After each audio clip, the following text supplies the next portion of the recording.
Derrière cette favela de Rio de Janeiro, perchée à flanc de montagne en bord de mer, se cache un véritable oasis écologique. Le parc Citillé a été sauvé des ordures. Il y a encore 10 ans, 16 tonnes de déchets y étaient entassées. Mauro Quintanilha habitait juste à côté et ne supportait plus cette situation. Comme la plupart des favelas, Vidigal n'avait pas de ramassage d'ordures. Un jour, il s'est décidé à agir avec l'aide d'une dizaine d'habitants. Au début, c'était difficile parce qu'on retirait les ordures et les personnes revenaient la nuit en jeter d'autres.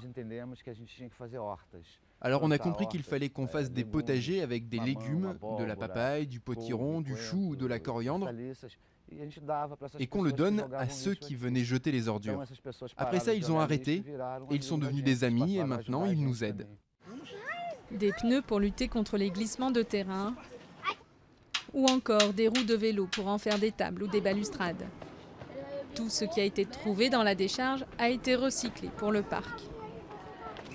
Et la route qui servait de fuite pour les trafiquants de drogue est aujourd'hui devenue un point de vue panoramique sur les plages touristiques de la ville.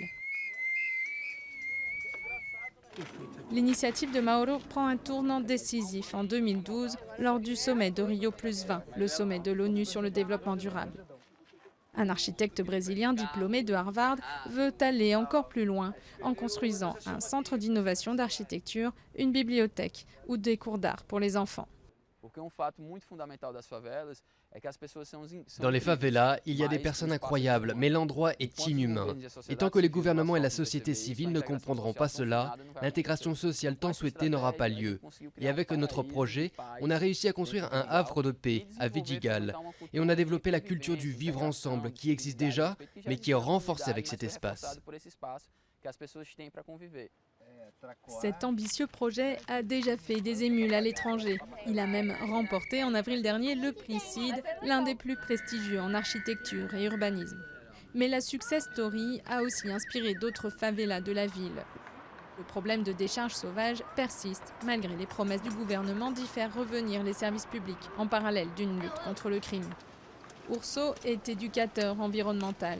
Il sillonne inlassablement la favela voisine de Rocinha à la rencontre des habitants pour les inciter à changer leurs habitudes.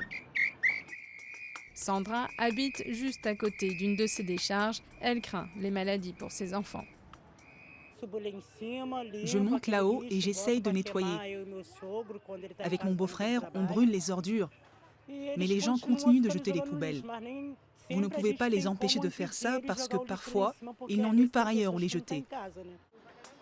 Pour ceux en est persuadé, le modèle du parc écologique de Vidigal peut être appliqué à Rocinha, la plus grande favela d'Amérique latine avec ses 150 000 habitants.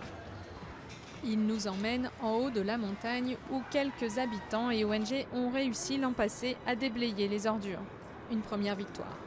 L'idée, c'est de faire là un potager, et ici, là où il y a du carrelage, parce qu'il y avait des maisons, c'est de faire un espace de jeu pour les enfants. Le retour de la guerre entre trafiquants et policiers a stoppé net le projet. Mais Urso veut croire que l'écologie peut être une force de changement, là où la politique de pacification des favelas a échoué à améliorer la vie de ses habitants.